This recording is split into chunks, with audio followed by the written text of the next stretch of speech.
There's a lot of fuss about AI right now and how it's making jobs redundant and ruining lots of things that didn't need fixing. To the more conservative, AI is a bit of an imposter. However, that's looking at it through a narrow lens. AI definitely has its shortcomings, yes, and we really should worry about an uprising given how smart they are and can be. But we must also be open to the good that they can do.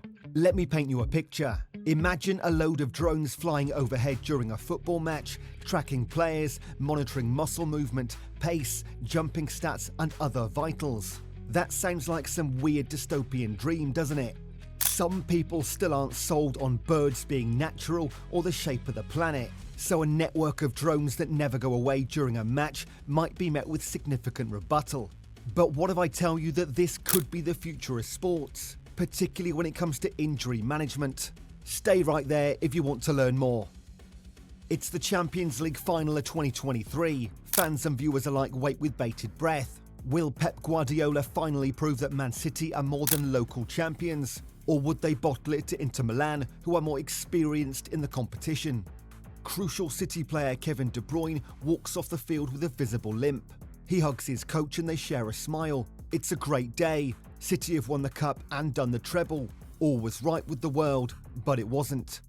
The Belgian midfield magician had played his last match of the year unbeknownst to him and wouldn't start again for City for another 5 months. The next time De Bruyne pulled on his blue club shirt was in January, and that made a statement. No, not that he instantly made an impact in a game against Newcastle. More like why every club in the English Premier League seems to have an injury crisis every other season. Could fewer games be the answer? Perhaps not. You've got players like Bruno Fernandes who've only missed a single outing for their club through injury since signing 4 years ago. What about modifying the schedule? Same as fewer games, but not so much as to drastically reduce injuries. Perhaps football clubs just have horrible medical teams. Not quite. Even expanding medical support wouldn't be the answer, since only the richest club could afford that, and there's no guarantee that more physios and doctors will speed up recovery times or rule out other injuries. So what can we in fact do? That is the question. More and more sports health experts are starting to consider technology to provide answers and solutions. AI is foremost in the minds of many, as machine learning can help to detect and manage injuries early, which would be a much better way to prevent injury crisis and improve player performance. Given the list of solutions already mentioned and why they wouldn't work, what makes us so sure AI would make a better, more lasting difference? For one, currently AI is already being used in football for gathering and analysing player data and performance in real time. The more it's integrated into existing sports technology and healthcare, the higher the chances of using it for injury management and player recovery. Moreover, the more we learn about AI and find new uses for it, the more players and coaches are hoping that it can help to identify injuries before they occur and help provide ample solutions for preventing them, whether that's through practice drills, workouts, or diets.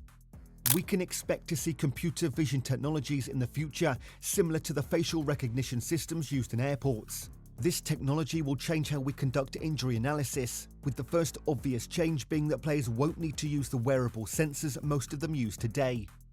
AI can also be used without players, but instead by medical staff and managers to make better decisions regarding matchday selection, training regimes, and other important factors. But what about injuries? Can AI fix them? Of course, there's no way to predict injuries. The human body is far too dynamic to have such a thing down to a science, at least for now. But AI can help us understand player data, which will come in handy for making better decisions, which could help reduce the risk of injuries and lengthier recovery times. For now, and arguably in the foreseeable future, AI will mostly be applied in data analytics, particularly for analysing player condition, hydration, diet, sweat, blood, sleep, and urine. Players may also have to wear AI technology during matches or practice runs to identify muscle fatigue levels, how much they run, the volume of oxygen circulating through their bloodstreams, and biomechanical movements. With this information, managers can better identify when players aren't in adequate condition and either bench or pull them out of a match to prevent injuries or worsening of current injuries.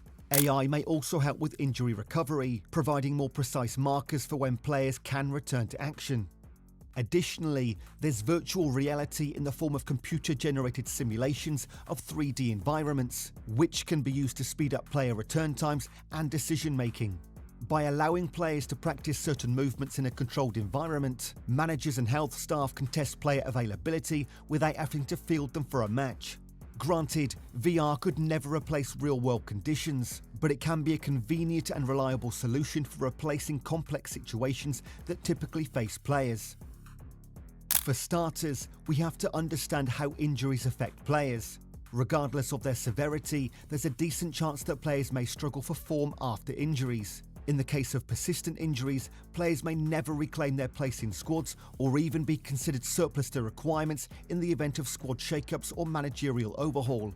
Take players like Paul Pogba, Eden Hazard, Phil Jones, Oxlade-Chamberlain and Eric Bailly, whose careers were ruined by persistent injuries. Even upon recovery, they never quite recovered their best forms or were now considered dying parts of teams they were once key members of. There's also the mental aspect of injuries that don't get talked about enough. As players like Dele Alli have revealed, sometimes injuries lead you through all the stages of grief and more. These players start thinking about their contracts, relevance upon recovery, career trajectory, the risks of managerial changes, being replaced, and worse still, they have all the time to dwell on these things. So, it's no surprise that experts believe that injuries will continue to have a huge effect on football if AI isn't brought in to help manage the problem. As players' workloads increase, so will the risk of injuries, which means increased workload for players who aren't injured.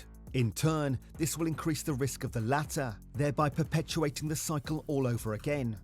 This is why when clubs get a few injured players, they are more susceptible to an injury crisis. We've seen this with Man United recently and Liverpool in the 2021 season.